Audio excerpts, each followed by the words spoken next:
कोई राक्षस आकर खड़े नहीं हो गए। ये तुम्हारे मन की धारणा भ्रांतिगत धारणा है। तुम्हारे मन में ये है कि राक्षस आए और देवता आए खड़े, ऐसे कोई दानव नहीं थे, ऐसे राक्षस नहीं थे।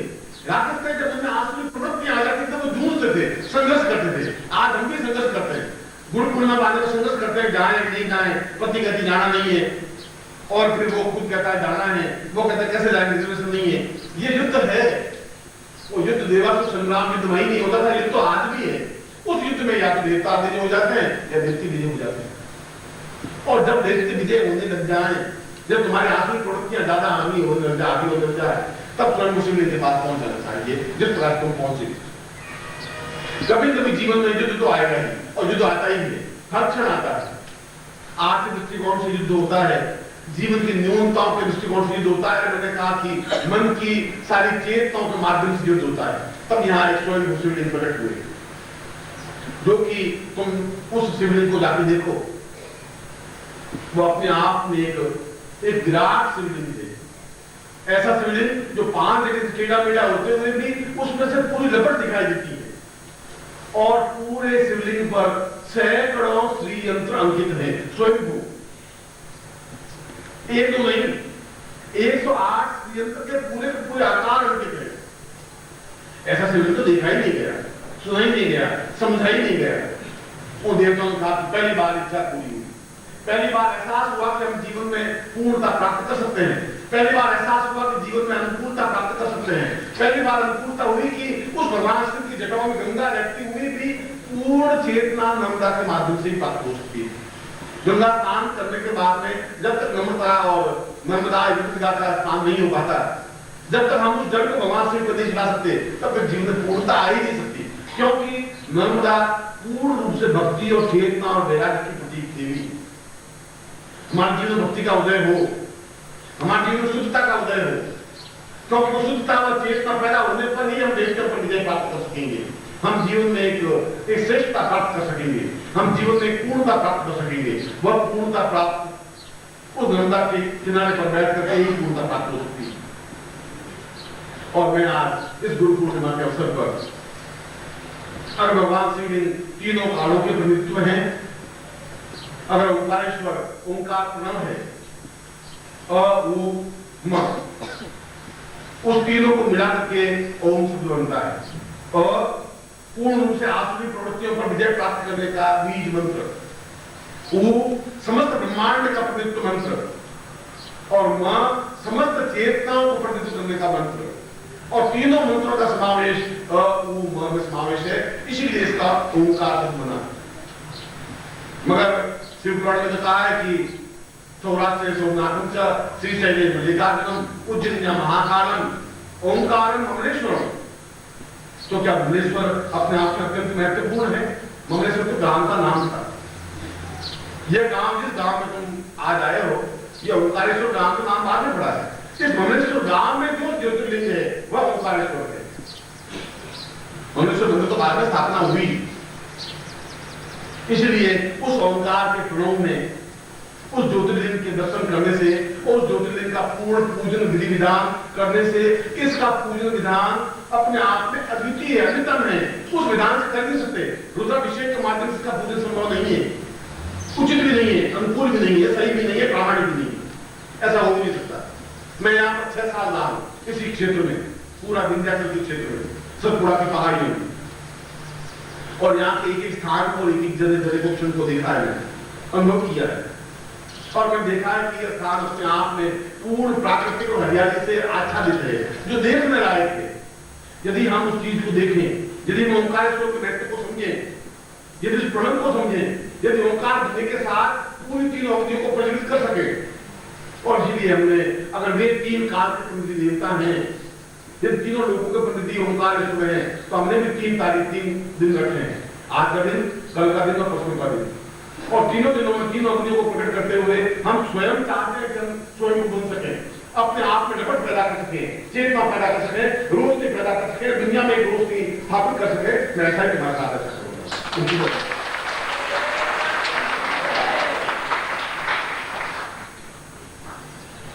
हम चाहते हैं कि हम आर्य हैं,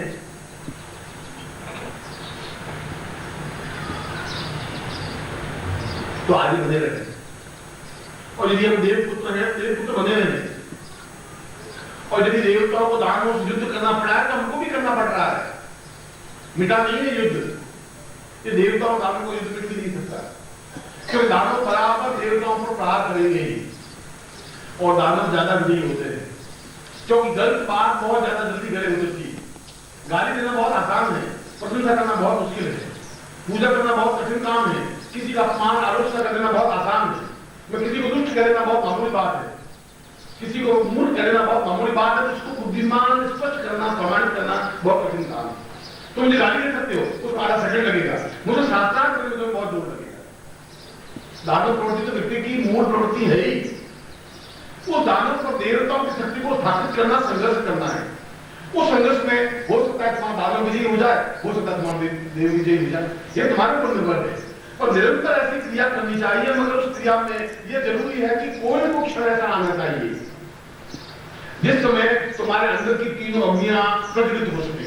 है तो सही, प्रज्वलित नहीं है, चेतना युक्त नहीं है, लपट नहीं है, आग नहीं है, ऐसे कि उसमें दानव भस्म हो सके, उसमें तुम्हारा दुख, उसमें दैन्य, तुम्हारी दरिद्रता, तुम्हारा कष्ट, तुम्हारी पीड़ा, तुम्हारी बाधाएं, तुम्हारी चिंताएं और तुम्हारी समस्या मिट सके, ऐसी लपट पैदा होने पर ही संभव हो सकती है।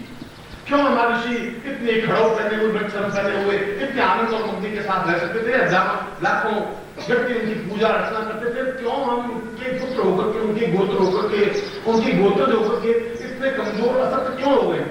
इसलिए कि वो अग्नि समाप्त हो गई, और ऐसे गुरु बने नहीं जो अग्नि को प्रज्वलित कर सके, चेतना युक्त बना सके, वे उसको पूजा करवा सके।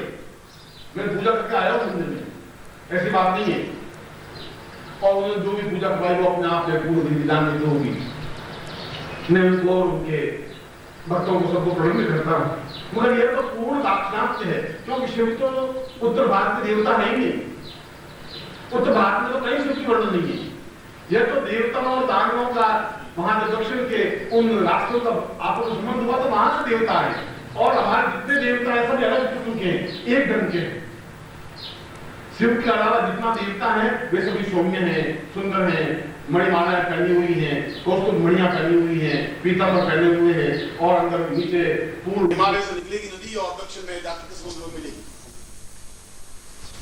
मगर नर्मदा की विशेषता यह है कि यह दक्षिण से बहती है और उत्तर की ओर बढ़ती है।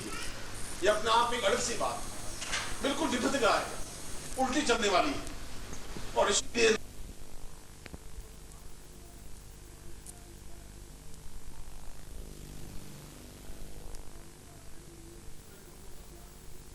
किसी आभूषण में इनको गहरे नहीं। ये नवीन ढंग के देवता हमारे आगे कहां से आ गए? इसके जैसा कोई देवता दूसरा है नहीं, देवता बात नहीं। यह दाक्षिणात्य पद्धति से आए हमने अपनाया, क्योंकि ये भी एक ऐसा देवता थे जो दानवों पर विजय प्राप्त कर सकते हैं, ये भी ऐसा देवता जो आनंद दे सकते हैं, पूर्णता दे सकते हैं, भक्ति दे सकते हैं, चेतना दे सकते हैं। इसलिए उनकी पूजा भी उसी ढंग से रखी जाए दाक्षिणात्य पद्धति से, तो निश्चय तीनों अग्नियां प्रकट हो सकती है, पूर्णता के साथ प्रकट हो सकती है, चेतना युक्त बन सकती है।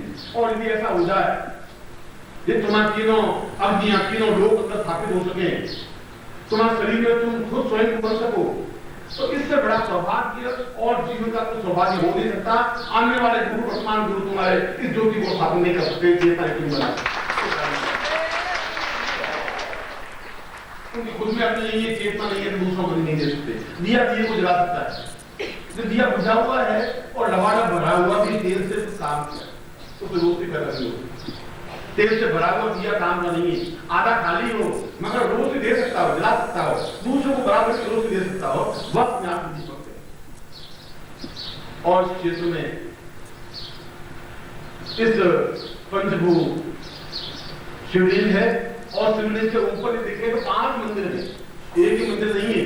जिस मंदिर में तुम पूजा करोगे उस मंदिर के ऊपर दूसरा एक और मंदिर है, फिर उसके ऊपर तीसरा मंदिर है, चौथा मंदिर है, 5वां मंदिर है, और 5वां अपने आप में पूर्ण शिखर युक्त मंदिर है। दूसरे देखने पर एक मंदिर दिखाई देता है, मगर कितनी वास्तुकला का अद्भुत आश्चर्य ज्ञान था कि उन 5 पंच आकार के क्यों प्रकट हुए। यदि आप देखेंगे शिवलिंग को तो अपने आप से आश्चर्य शिवलिंग दिखाई देगा, 5 जगह से टेढ़ा मेढ़ा, 5 जगह से टेढ़ा मेढ़ा, और हाथ लगाने पर अत्यंत उष्ण, बहुत तेज गर्मी, चेतना नहीं हुई। और वे पांचों कालाग्नि, काल रुद्र, काल भैरव, काल चिन्ह और काल वैचार्य के प्रतीक चिन्ह है, इसलिए काल रूप है। और उज्जैनी का महाकाल, काल रुद्र जिधर मुंह है उसका, उधर उज्जैनी का महाकाल का मंदिर है। वो बाद में शिवलिंग स्थापित हुआ। इससे पूर्ण प्रेरणा लेकर के, इसकी ज्योति को लेकर के महाकालेश्वर पैदा हो चुके, वह प्रकट हुए। मगर इनका मुंह जो काल रुद्र प्रकट है, इसलिए यह स्वयं को अपने आप में आदि शिव है। सबसे पहले शिवलिंग प्रकट होने वाले शिवलिंग, बाकी सारे शिवलिंग बाद में प्रकट हुए। द्वादश ज्योतिर्लिंगों में से सबसे पहले ओंकार शिवलिंग प्रकट हुआ और इसका जहां काल रुद्र मुंह था, उधर उज्जैनी का महाकाल रुद्र प्रकट हुआ। और महाकालेश्वर भी अपने आप में उस जमीन को फोड़ करके निकलने वाले हैं, मगर महाकालेश्वर है इस काल रुद्र के प्रतीक हैं। यदि यहाँ पूजा कर लेते हैं तो अपने आप में पूर्ण पूजन है। काल भैरव, काल चिन्ह, काल का मतलब है मृत्यु और काल का मतलब है क्षण, काल का मतलब है समय और काल का मतलब है जीवन की पूर्ण अथर से तक की संपूर्ण यात्रा। काल का मतलब मृत्यु नहीं होता, काल तो जीवन का संपूर्ण इतिहास है। हमारा जीवन कालो मनी निर्दान पुरात लक्ष्मी, यदि हम काल को विजय प्राप्त करते हैं, काल को हाथ में लेकर मृत्यु मार्ग को बिगाड़ नहीं सकती। इसलिए इस पूजन में कहा गया है कि यदि हम उस जठराग्नि को प्रवृत्त कर लें, फिर हमारी वृद्धता आ ही नहीं सकती, फिर हमारी मृत्यु नहीं हो सकती, संभव नहीं है। यह इस बात के लिए कि हम पूर्ण आस्था और समर्पण के साथ कार्य करें। अगर तुम्हारे आस्था, तुम्हारे पास दो साधन होने चाहिए, दो बात है। एक आस्था और समर्पण तुम्हारे पास होना चाहिए। अगर तुम्हारे पास आस्था नहीं है तो तुम्हारे लिए सामने बैठने पर भी व्यर्थ है, उस मंदिर में जाने पर भी व्यर्थ है। जो पूजन करते हैं वो 1000 साल से पूजन करते हैं, भिक्षुक बने रहते हैं। वे खुद रोज पूजन करते हैं, वे रोज जन्मांश से 1.5 रुपया 5 रुपये लेते हैं, रोज 25 रुपये लेते हैं, वे खुद दर्जनी है। जो इतना बड़ा ज्योतिर्लिंग जिनकी पूजा करने के बाद भी दर्जी बना रहे, इससे बड़ा दुर्भाग्य और जीवन में हो नहीं सकता। इसका कारण है उनके पास आस्था रूपी हाथ नहीं है। हम पूजन कर दोनों हाथों से, समर्पण के हाथ से, आस्था के हाथ से, तब जीवन में पूर्णता प्राप्त हो सकती है। यदि मैं कहता हूं कि अगर उनके काल मंत्र का पूजन करते हैं काल मंत्रों के माध्यम से, तो जीवन मृत्यु नहीं आ सकती, तो नहीं आ सकती, गारंटी के साथ नहीं आ सकती। मगर हमारी आस्था प्रकट होनी चाहिए। यदि मैं कहूं और आप मान सके, तब ऐसी व्यवस्था होनी चाहिए। यदि हम कहें कि शिव है तो शिव है, और मैं कहता हूं आस्था आप में नहीं हो, मैं आस्था पैदा करने के लिए आया हूं, मैं आपने आस्था पैदा करना।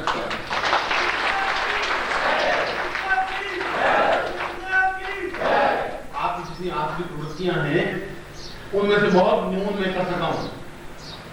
चेतना देकर के, ज्ञान देकर के, रोशनी देकर के, प्रकाश देकर के, बार बार तुम पर प्रहार करके, बार बार तुम पर जोश देकर के, बार बार तुमको गालियां देकर के, बार बार तुम पर प्रहार करके, मेरा कर्तव्य, मेरा धर्म, मेरा चिंतन, इस जीवन का जितना कर्म और लक्ष्य है उसको पूरा करते हुए बार बार तुम पर प्रहार करना मेरा फर्ज है।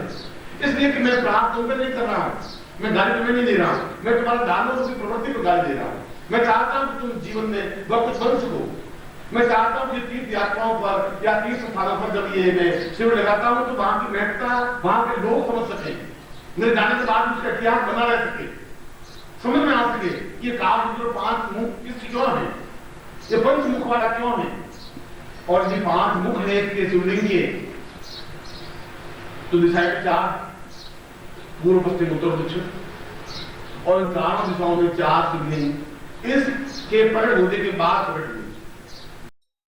ओम परम तत्वाय नारायणाय गुरुभ्यो नमः।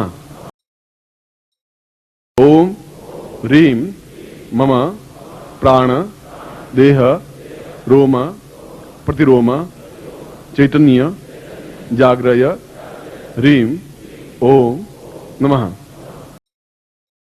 ओम भूर्भुवः स्वः तत्सवितुर्वरेण्यं भर्गो देवस्य धीमहि धियो यो नः प्रचोदयात्।